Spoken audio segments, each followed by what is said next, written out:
Hello, everyone. Thank you for joining us. This breakout session is titled Beyond Policing, How Community Advocates Are Imagining Safe and Equitable Public Transit Systems.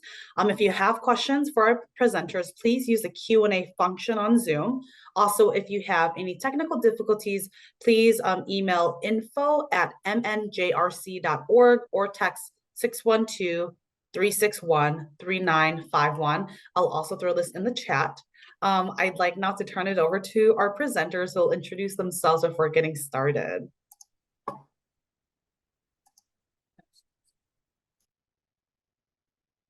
Hello. Please make yourself comfortable in this virtual space. It's been such a great conference so far, and we plan to keep that same energy for this final breakout session. So thanks for joining us, and welcome to Beyond Policing, How Community Advocates Are Redesigning Safe and Equitable Public Transit Systems. My name is Josephine Smedley, and I'm grateful for this opportunity and to share this moment with my dear friends and colleagues, Joe Buckley and Giadi Chang, both of whom you will hear from shortly. We all work together as part of CPE's community engagement team. So who's CPE? What's CPE? CPE is the Center for Policing Equity, a racial justice nonprofit that protects, supports, and empowers historically marginalized communities, particularly Black communities, to redesign their public safety systems. So we do this through providing data, stories, and relationships that facilitate change that's bold, innovative, and lasting. So basically, we do science to promote justice. We also work towards, I am also happy to share that we just made our 15th anniversary. So we just celebrated our 15th anniversary and 15 years of making policing less racist, less deadly, and less omnipresent.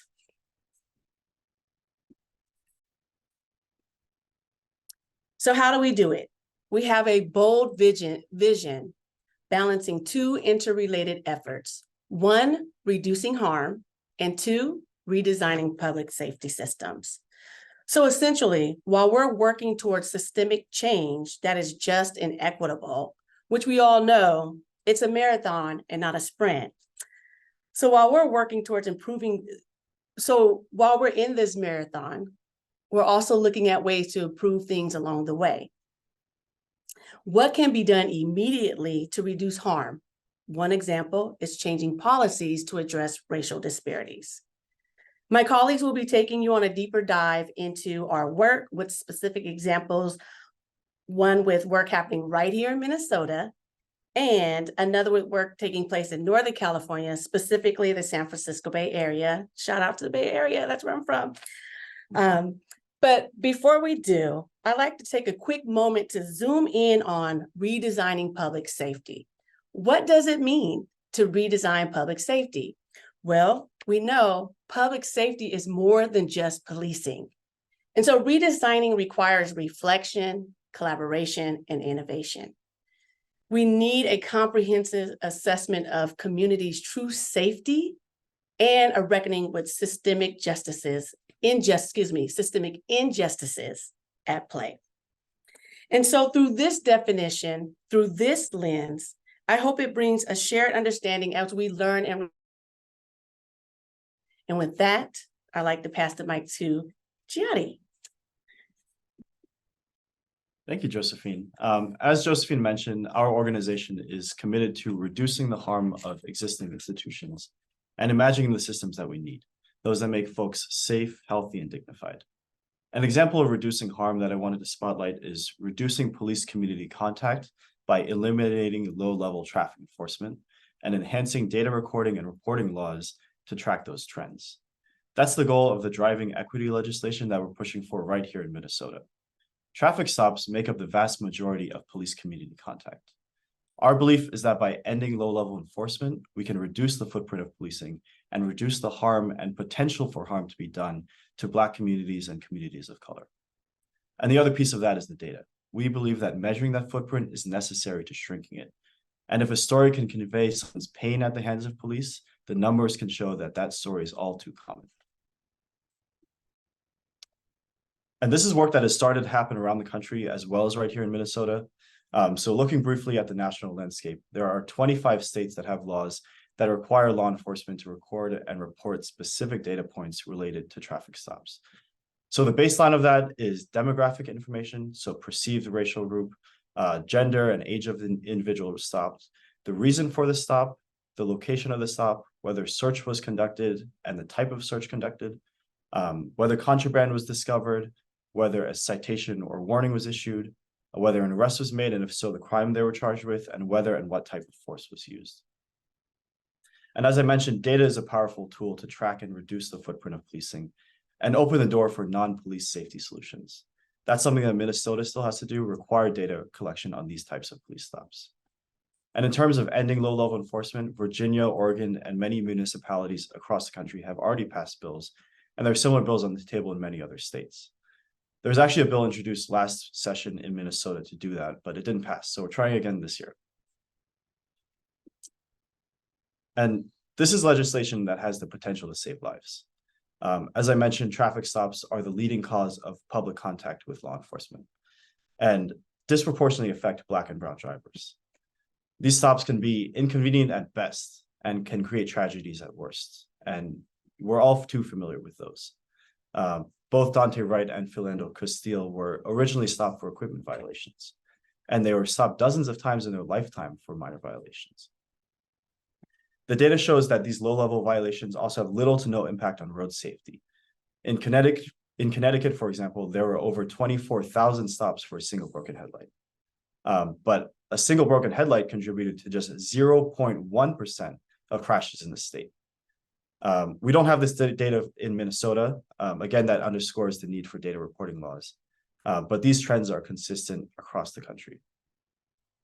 Stopping and ticketing also does nothing to help low-income drivers who might not have the money to fix their cars in the first place. And many of these stops are pretextual in nature, meaning that an officer will stop someone not for any safety or criminal reasons, but as a pretext to ask questions and investigate. Breonna Payton, I don't know if you were all in attendance yesterday, she was talking about cash bail and the philosophy of punishing 100 to catch one. It's the same philosophy at play here. This is unjust and unproductive policing that unnecessarily puts folks in harm's way. The thing is, we know that these interventions work. These interventions work right here in Minnesota right now. In Ramsey County, the data showed that Black drivers were 4 times more likely to be stopped and 9 times more likely to be searched for minor violations. So in 2021, law enforcement and county leadership changed their policy to reduce these non-safety related stops. What they saw was a precipitous decline in stops and searches for minor violations. Black drivers saw the largest decrease in stops and searches, 66% less stops and 85% less searches. And that's a massive decrease in the burden that policing has on Black drivers in the form of trauma, in the form of tickets, in the form of time, et cetera, et cetera. And these policy changes had no impact on crime rates in the county or gun recovery rates by SPPD during traffic stops. And gun recovery rates are very, very rare at traffic stops to begin with. So again, just to recap, this bill that we're pushing forward does 2 things. First, improve data collection and transparency as the necessary precursor to evidence-based solutions. Let's pinpoint issues and monitor trends, as well as the effectiveness of the interventions that we're putting through. And the second piece of that is ending low-level enforcement. Reduce the harm of policing by reducing police community contact. This also allows law enforcement to focus on driving behavior that actually endangers road safety. I'm working with this municipality in Connecticut who, after deprioritizing low-level enforcement, saw their DUI arrest rate go up 250%. This is common sense. These are common sense solutions that should be implemented and really can save lives as well. So that's my little plug, advocating for justice on Minnesota roadways. There are more resources in the Google Drive, and if you're here in person, we'll also have some handouts at the networking event later today. Switching tracks, I wanted to introduce Joe to talk about what we've heard so far from communities as we work to reimagine public safety on mass transit in the Bay Area. Thank you, Gianni. really excited to be here with you all today. And this next section of our presentation is going to follow in kind of the footsteps y'all have been doing throughout this whole conference of highlighting community voice. And so our main goal in talking about this next partnership that CPE is a part of is really saying, here's how community is imagining ways forward that are beyond policing. And here's the piece we get to play with it. But in addition to traffic stops, we also want to think about other forms of transit and really intersectional and necessary forms of transit that, if done right, can be safe, inclusive, and accessible for everyone. So today we're going to focus on BART. Yeah. Public transit is, first of all, a matter of economic justice. Especially we've seen that since COVID and with essential workers and thinking about even the safety risk of using a car. So it's a matter of safety too. As Jaddy was just speaking about, sometimes police contact and driving or even a car crash can lead to deadly consequences. Another key piece of transit justice is how it's tied to environmental justice. And especially as we think about this new era that we're in, how can we get the mass number of people that need to get places that are so critical, like a grocery store, a doctor's office, in a way that's going to be sustainable for our planet? And lastly, disability justice. A key piece of all the organizers you're going to see is about, yes, safety, and yes, being able to ride transit, but who's able? And does the elevator work? And is it a place that you can move beyond just the car infrastructure to make the whole city more accessible? So it's an exciting time for transit justice. There's actually a few different cities that have led the way. We wanted to highlight these to think about, yes, BART community advocates are really reimagining what it can be. And there's cities across the nation that are trying this out, and we can learn lessons from all of them. So for example, in Portland, Oregon, they decided to not have armed police officers checking fares, but to instead just have staff that could check fares and buses and trains, just to lead to less police encounters and burdensome policing. In Seattle, Washington, they moved from warnings instead of the fines they had been using, recognizing if someone didn't use the money to pay for a fare, they might not have the money to pay for a fine. And it was just creating this backlog system that they were trying to follow up with people that they couldn't track down and wasting resources that way, instead of putting those resources into more accessible transit. Kansas City, Missouri is a great example of the first major city to actually make all public transit free. And this has been followed up by Washington, D.C., who's been building on decriminalizing fare evasion to then making buses free, and are still working on making broader public transit free across the board in that city. So the last one we can look at is LA and the Metro. This is a unique example in that they don't rely very much on the fare box in general. It's only about 6% of their revenue.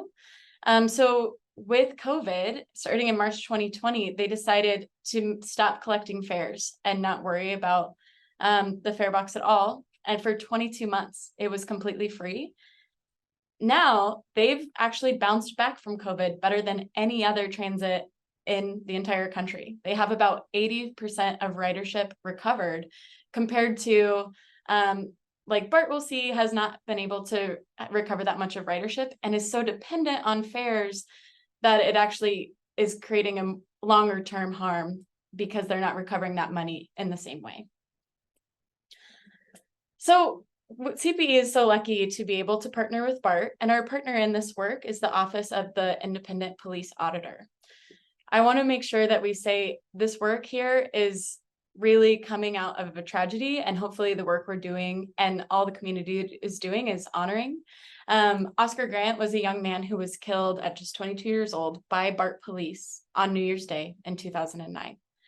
And that's something that the Bay community still holds really dear to the work, and is making sure that there's now oversight, there's now a board, and folks are creating a future where that isn't a commonplace tragedy that we have to accept.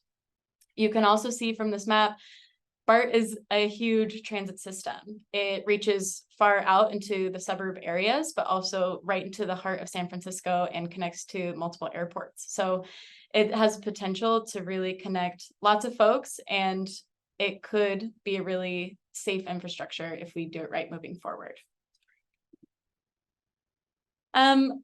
So CPE had the opportunity to work with BART pre-pandemic, and we found in their data from the BART police that actually Black riders only compromised fewer than 9% of residents, but were actually 63% of the use of force incidents by BART police. They were also stopped 8 times as often as white riders, and especially that was true in the more impoverished areas. So as we think about this next phase of work that we're undertaking, we really want to think about how are we hearing from those folks who are most impacted? Also, what does this look like as we consider how intersectional transit is? So for example, if you are an essential worker during the pandemic and you might have needed to take public transit into the city for your work because maybe you didn't have access to a car, and then you're also living in maybe a multi-generational household where someone might be more at risk of a COVID infection, there's all of these public health measures and public safety measures that you have to risk every day. And if those folks are centered in the work, we can find solutions that are going to ripple out into a way that supports everyone's health and safety. The other interesting thing to know about the Bay Area is that recent years have seen a huge suburbanization of poverty. So people being pushed out from the San Francisco city area into suburbs because the cost of living is so high, yet much of the work is still in the city.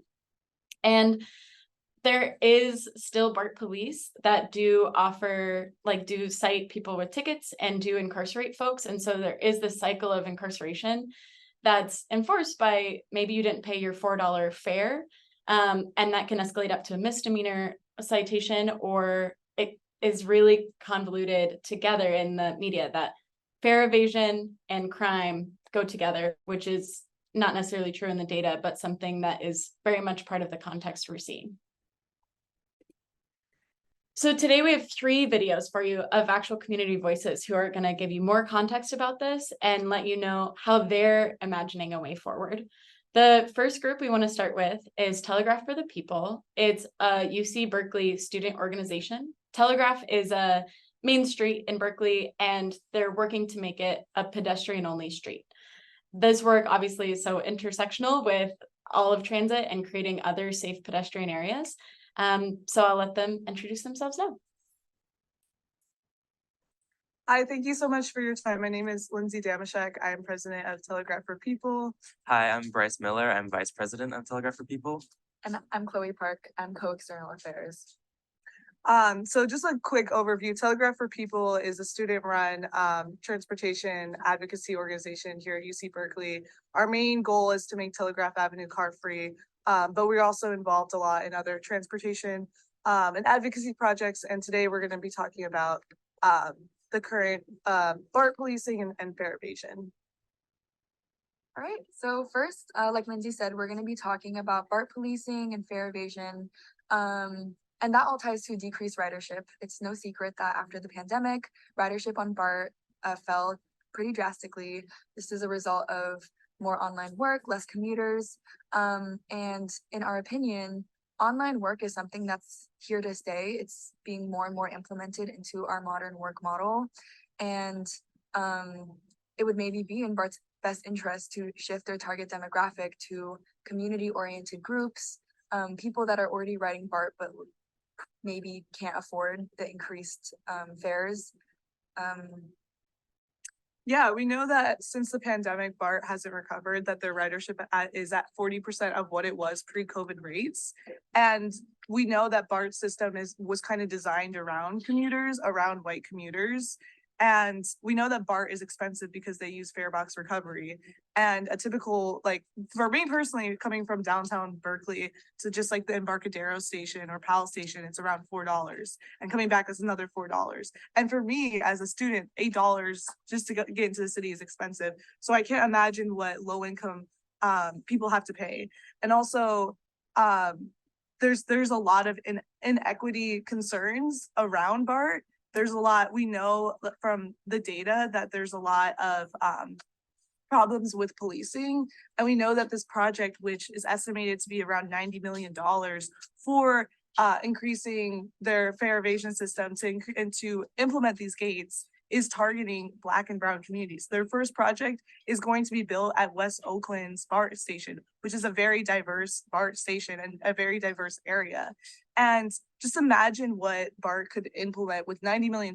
We could like subsidize travel for low income riders. So that is basically what the gist of like what we're talking about.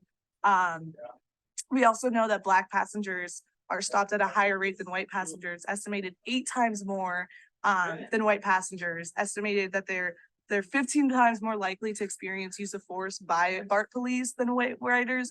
And so we know that these issues are connected, and we don't think that the solution, if BART wants to increase riders, is by increasing their fare evasion. You already have a system that is so expensive that people aren't using it, and that people that used to use it, commuters, that population isn't there. So why are we investing so much money into fare evasion when we already have low ridership? If we just use that $90 million to subsidize ridership, to subsidize rides for low income riders, we could increase ridership and increase, people on board.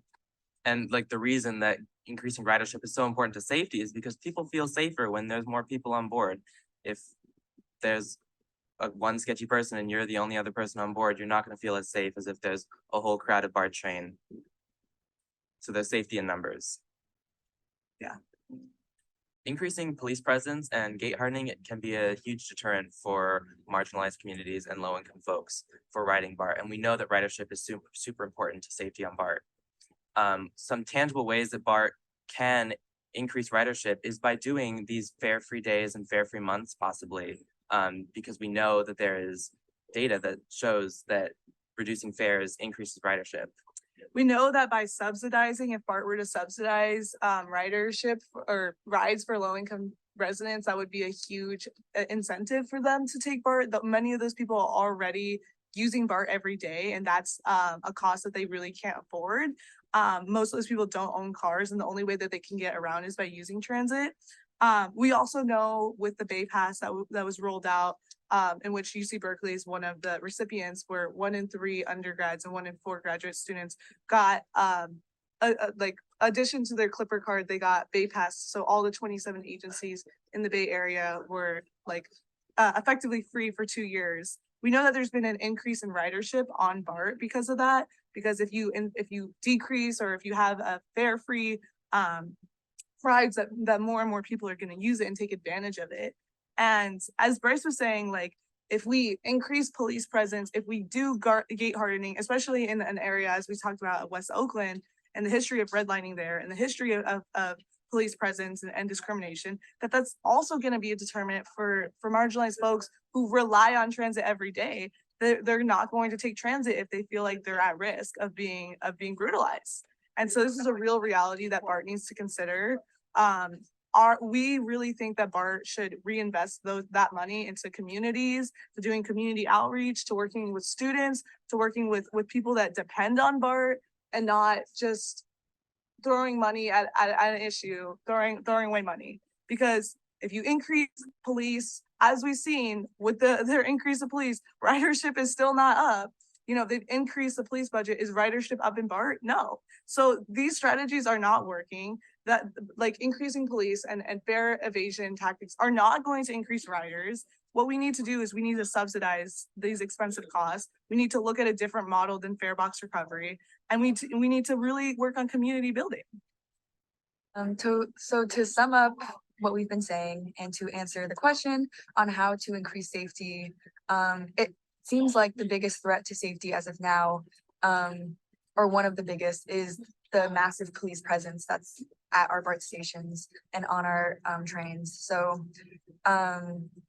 it like safety in numbers, community building, I think those are all going to be really effective and important ways that BART should proceed going forward, as local communities are going to be the main demographic of ridership.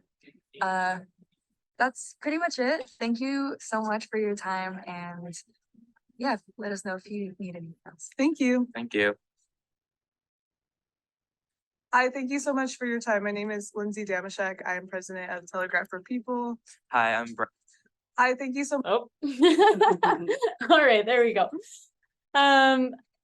So what Lindsay was talking about there is that there is a proposal by BART to build these fare gates. So it's like this, instead of a turnstile that someone could maybe jump over to get on a train, it's kind of like a glass wall that you have to like scan to be able to walk through. There's still pictures of people jumping over something like this, and it would cost about $90 million just to install it at one station. So that's what we've learned so far are some of the themes they've mentioned. We're still at the beginning of our project. We want to hear from as many folks as possible. We'll also be engaging in qualitative and quantitative research in addition to our community listening. But what we're hearing is that people are saying no to the fare gates, that they would rather that money be invested differently, that actually makes the train feel less approachable. And they're saying that no, armed police aren't making them feel safer. In fact, police might make them feel more unsafe. In addition, there's actually a lot of lawsuits around the use of force. And so that's another place where people are asking for budget transparency or ways that they can understand where is money being used and how is that connected to traditional safety systems like police, and where instead can we be investing that money. So they're asking for upstream solutions to public safety threats. A lot of what we'll see on the arrest docket for BART is things like welfare checks that then turn into an arrest. And so could there be some other safety system there? Also, just having riders having resources of what to do in a given situation, which we'll get to here in a second. We need partners with local organizations, as you heard Lindsay speak about, and we're going to meet a local organization next that BART has partnered with.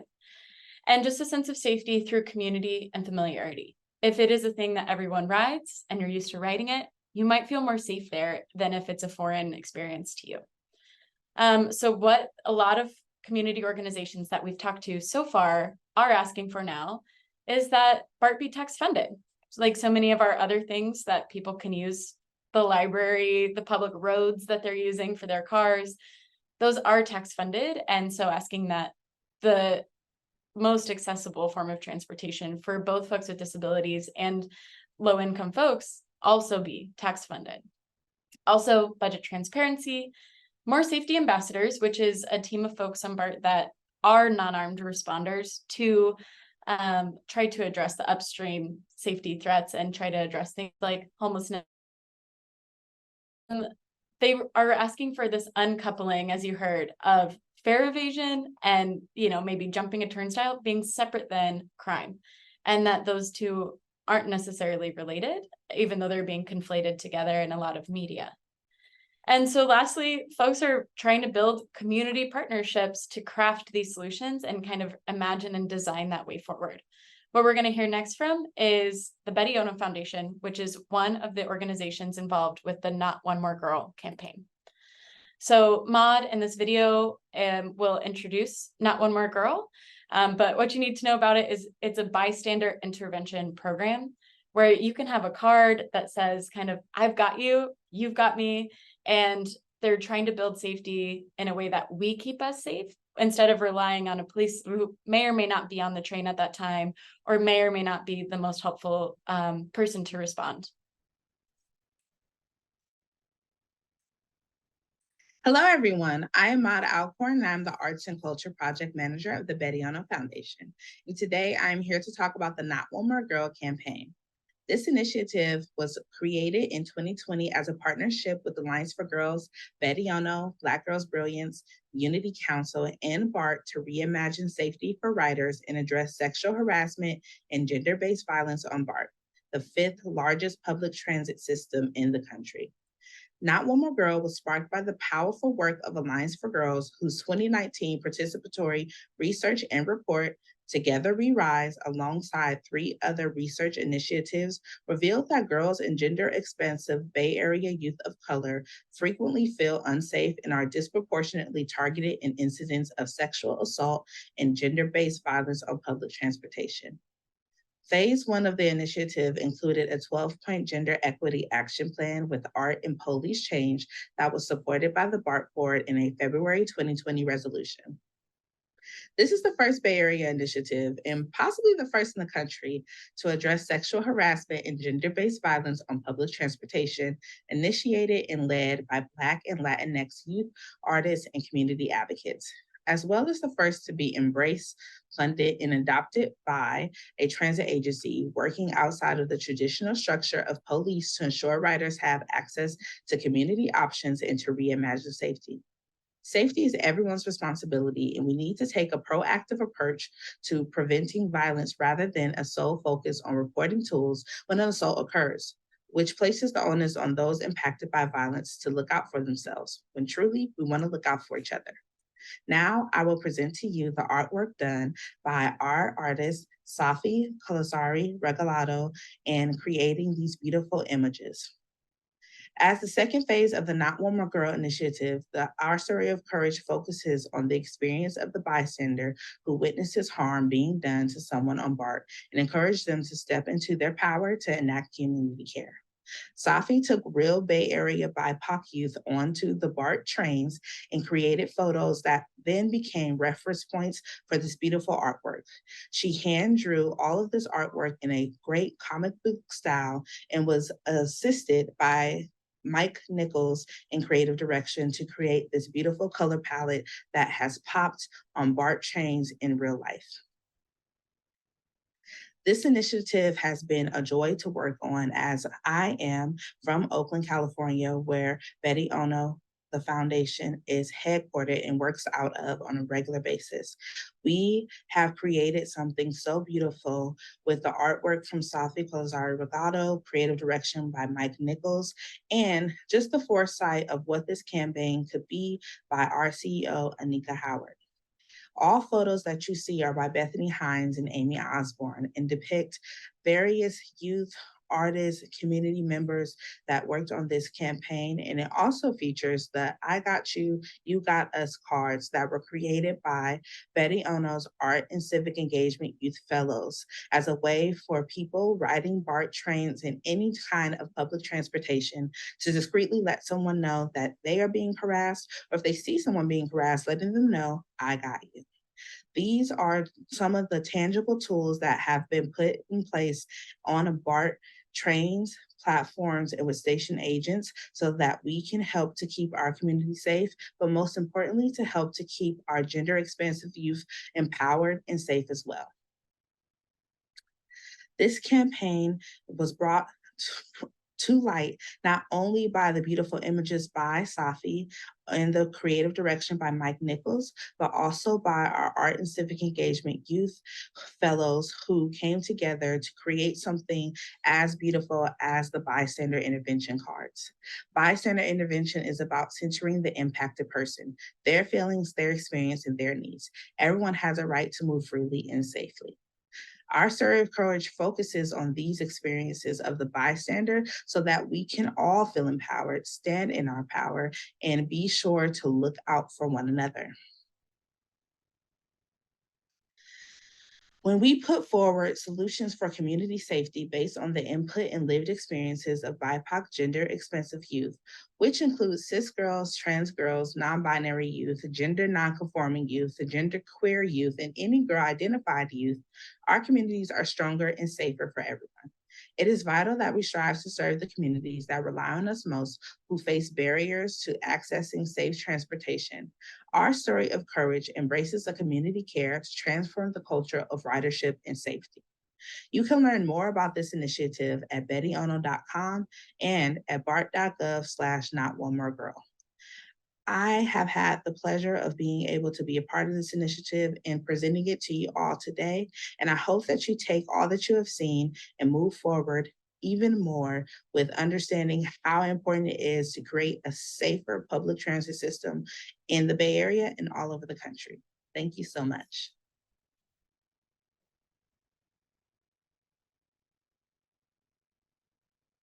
All right. Hello. Wow, really? I go for these videos. So we have one more video we want to share, but this is where our direction is going as far as what we're thinking about for the future that's inevitably coming our way. That how can we be agents to help design, listen to people most impacted, and build the systems we need.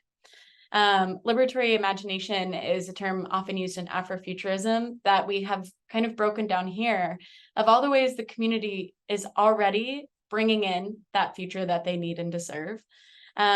After we talk through some of these and hear the next video, we'll be inviting you to think about what this means in your work and what this means right here in Minnesota. So first, we want to talk about one area that they've been working, which is just reducing harm, right? How are we reducing the harm that exists right now? And some of the ways all our community members that we've heard from so far are doing this is asking for budget transparency. They're referring to service providers instead of referring to jails. And they're working on policy changes on the fair evasion charges to move away from the fines and move away from criminal charges. They're also trying to expand what is working and start to build on what they can bring in as a future. So a great example was bystander intervention and partnering with community orgs.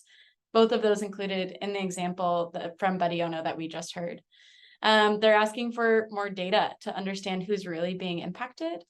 They're trying to expand Clipper Start. You heard that in the Telegraph for the People video. Clipper Start is a subsidized fare tickets for lower income folks that maybe if it's expanded could make it more accessible in the meantime. And also expanding that ambassador program, which I mentioned earlier is non-armed response. But in addition, they're holding the mission true of designing the future that is needed in the Bay. And for a lot of the folks we've heard from so far, they see that as eliminating fares altogether. They're talking about collecting information about what are the upstream solutions, how are they connected to one another, so it's not a siloed system that someone would have to jump through, and really addressing mental health, homelessness, and substance use instead of criminalizing folks who are using public transit. And lastly, they're coming up with ideas of investing around even just the environment of BART. Does it feel safe and welcoming? Are there musicians and pleasant sounds, frequent trains and well-lit platforms? Or does it look more intimidating and kind of breed this environment of kind of looking over your shoulder and the fear that we've been talking about during this conference? So the key piece of all of the future design is you'll see they all have something called a fail safe. So meaning if eliminating fares doesn't work and doesn't actually help impact the people most impacted by transit and most burdened by the policing system we have now, that's something that could be reversed. They're not necessarily calling for something like a $90 million fare gate. That would be pretty hard to reverse in that you couldn't really regain that money. They're asking for solutions that if we learn they don't work 20 years from now, we can still keep bringing in the liberatory future that we need. So our last video today is Carter Lavin, who's an environmental transit and transit organizer in the Bay, who will kind of sum up some of these things. And I hope it kind of sparks your thinking around what that means in your local context. Hi, Reimagining Justice Conference. I'm Carter Lavin. I live in Oakland, California, and am a transportation advocate that trains progressive activists across the country. Locally, I regularly work in coalition with social justice groups, disability rights advocates, anti-traffic violence activists, and environmentalists on a range of transit-related issues. Centering humanity over fear is essential to our collective liberation and the success of transit systems across the country. Transit is a public space, and statistically, it's often a far safer and far less violent place than the community at large. However, safety is not a fact, it's a feeling. That means the public's feeling of safety is highly shaped by the media and the information ecosystem around them. How safe you feel right now, or when you're in a park, or in a car, or on a bus, isn't shaped by statistics. It's a feeling. What's more, safety is a very specific type of feeling. To get more people riding transit, we want people to feel better than safe. We want them to feel good on transit. As we reimagine our communities to be more enjoyable and more nourishing places, it's important that we break out of this false and narrow binary of safe or not safe, and particularly be mindful of how our language frames the discussion. Asking people if they feel safe on transit will get you one type of answer. Asking people what helps you feel good on transit gets you another set. Asking people what would help your grandparents feel good on transit will get you a different set of answers entirely. When we expand our questions to reflect the reality that people don't make decisions based on what's statistically safe or unsafe, then we get to ask more interesting questions that bring us new, more useful answers than the failed experiments of the 80s and 90s. What do you enjoy about transit? What's something about your most recent transit trip that could have been better? When I work with seniors and disability justice advocates about how to make transit more welcoming, they talk about benches, platform level boarding, working escalators and elevators. When talking with coalition partners in the reentry community, what helps them feel safe is knowing the bus is going to be on time and available to get them home after the working the graveyard shift. And for many people, the sexual harassment that occurs on public transit makes them feel very unsafe. Cops don't solve any of those important safety or comfort problems. Centering humanity does. Fare gates that make stations feel like prisons don't solve these problems. Cheery musicians that make stations feel like a kindergarten classroom does. In order to center humanity and not fear, we need to encourage the behavior we want and help people feel skilled on transit. It can be frightening to see a situation unfold and feel powerless to do anything except called in to an armed person who may or may not arrive soon and may or may not be able to de-escalate the situation. That feeling of fear is real and comes from feeling powerless. Transit agencies can help educate people on how to step up in a situation and de-escalate it. That helps exponentially grow the number of people on transit who are capable of helping out when help is needed. And it helps people feel more confident and secure in themselves. For example, here in the Bay Area, BART's powerful Not One More Girl initiative teaches riders how to provide the support to the person being harassed when harassment occurs in order to de-escalate, deflect, and shut down the situation. That is true community safety. And at the end of the day, we keep us safe. And we need to aim much, much higher than safe. How about comfortable? Supported? Excited? Benches, good lighting, live music, live performances, vendors, and of course, reliable, frequent 24/7 service that's affordable for all. That's centering humanity in our transit. We, of course, want our transit system to be just, but to transform our transportation system away from polluting and violent car centrism, we need to build beyond justice. Maybe we need to aim for joyous. Thank you for your time and your work on this vital issue. I'm always happy to chat and find ways to collaborate on helping support transit and justice in your community. So always feel free to drop a line to me and say hi. In the meantime, enjoy the conference.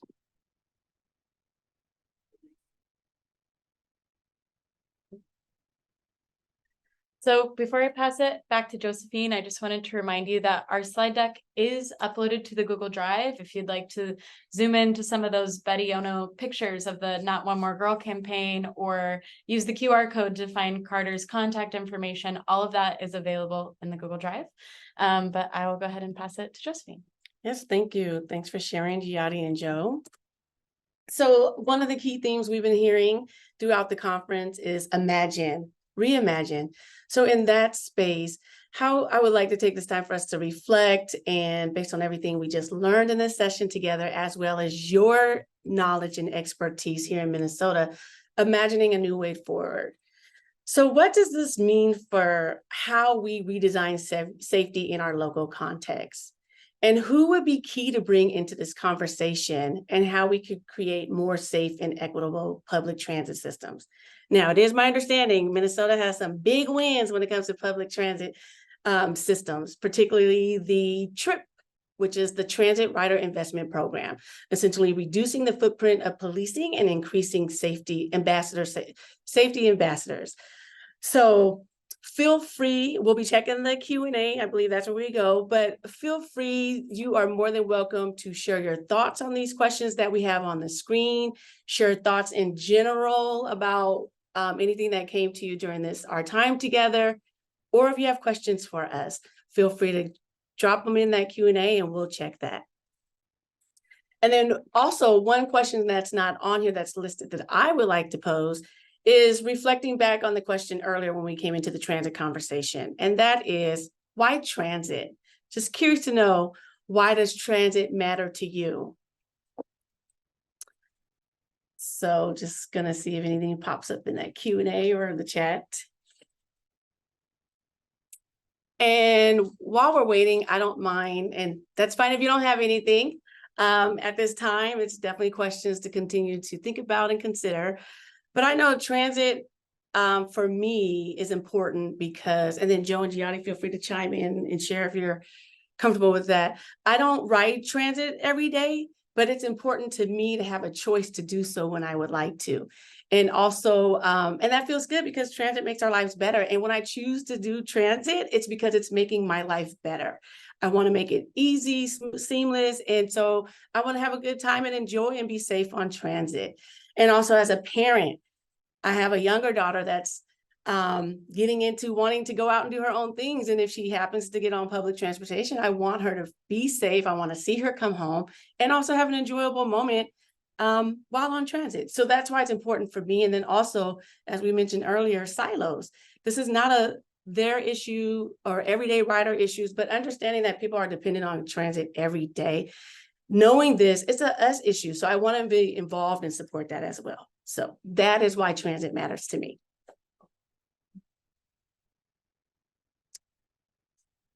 Looks like we have. Oh, we may have something. Okay. Okay. Okay, Beth says, yeah, a lot of young people, youth, especially homelessness, do tend to ride transit. So we do care about this. Thankfully, we also just got a street outreach grant to expand our street outreach onto light rail. That's great to hear. Thank you for sharing that, Beth. Yes. Absolutely. I think to expand on what you're saying, Josephine, I feel like transit is such a big hub of public space. So whether it's about like learning how to interact with one another, right? And whether I learn that at a public school or a public library, transit's another public space that I would love all of us to have more tools of what do we do if we see someone hurt? Or what do we do if we see someone who looks unsafe or like they need help? Often you have this feeling, right, of, oh, what should I call someone? Should I do something? Is that not my business? Is that my business? And I think by talking about how do we keep each other safe and what systems do we have in place to understand that this is a systemic consequence of the current situation we're in, and we can also build the one that we'd like to see. Yeah. And for me, I grew up in Southern California, which has basically no public transit. I grew up, you have to drive to get to the grocery store. You have to drive to get to basically anywhere. I live in New York City now. I live in Queens specifically. And I have to say the subway is possibly my favorite thing about the city. As Joe mentioned, when I'm on the subway, I feel like I'm in the world. I'm with people. And I think there's a stereotype that New Yorkers are rude, they're not friendly, all that. But, you know, what I love about the subway is that people do take care of each other, you know, and I've seen it with my own eyes. I love the spoken and unspoken rules and agreements that folks have on the subway. And, you know, I love that I can pay $2.90. I wish it were lower, but I love that I can pay that and I can get to anywhere that I need to go into the city, and see my friends, go to the grocery store, do anything, go to the museums. Nice. And it's there for everyone. Yeah. And Dennis said, I read a post that Metro Transit will be having CSOs check fares and issue tickets for violations starting soon. Allegedly in response to rider requests for this. How do you feel about this? What was your group consulted on this? Dennis, are you talking about in Minnesota, in Minneapolis, or in the Bay Area? Or Metro in LA, potentially. Minneapolis. Okay. Yeah, I can respond to this a bit. I think too, for anybody out there, CSO, like a community service officer, so it's like a different acronym for police. So we are actually just working in the Bay Area with transit. The way CPE gets to engage in some of the work is we're often invited in and build partnerships that way.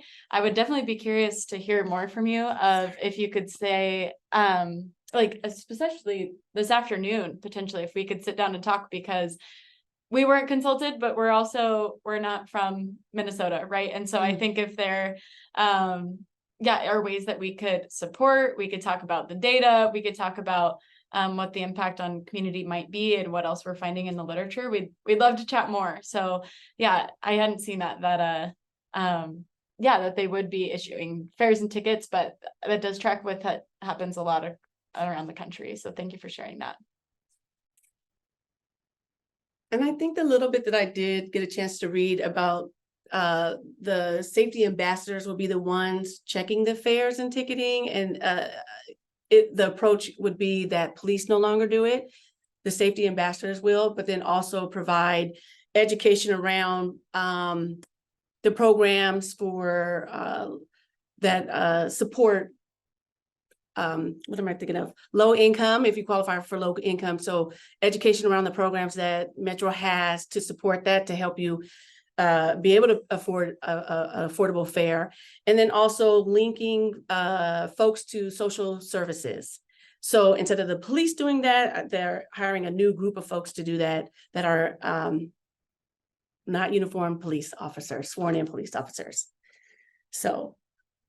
And it'll be interesting, right? Because social services are kind of like their own unique ecosystem. And some of those might be more punitive and might contribute to a criminalization process, and others might not. So I'd be really curious to hear maybe, this afternoon, more about what you're experiencing, and we can kind of share some of our contacts in the academic space too, of what research is happening in that sphere. Absolutely. So feel free to continue to add into the chat, but we are coming close to time, and I know we'll have to close out, and then the conference folks have, I think, a closing message as well. So please continue to consider the questions beyond this time and space. And as we close out, I like to close out with a quote that I read in a local article from Move Minnesota's ED that captures, I think, what we've discussed today. And that's, if we make transit excellent, people are going to want to ride it again. And with more people riding it, people are going to feel safer. So I think that really speaks to safety in numbers and community building together. So thank you so much for your time today, this last session with us. Please reach out to us directly and stay connected. For those who will be at the after party, we're going to be there too. So we're happy to talk and chat there. And we have a wealth of information and resources housed on our website, which is located on this screen at policingequity.org. And CPE is actively present across multiple media platforms, social media platforms. So if any of these are your flavor, please pick it, and we'll see you there. Wonderful. Well, thank you to our presenters for this great breakout session. As a reminder that when this webinar ends, your Zoom app will close. So from your web browser, go back to the lobby page where you can join the closing session by clicking join. And I will drop the link to the landing page if your lobby page is already closed. And then also, if y'all have time, please take our post-event survey. To let us know how we did. The survey will only take a few minutes. I'll also drop that link in the chat as well. So thank you again for joining us. Thank you to our presenters for sharing this information with us. I hope that y'all are able to connect at the closing and at the after party. Wonderful. I'm just going to hang out for 2 more minutes so folks can get these links, and then I'm going to close us out. Thank you. All right. Y'all did amazing. Youth are so powerful. Anytime I see their work, I'm like, of course I didn't come up with that idea. They invented that whole thing. Yes. Yeah.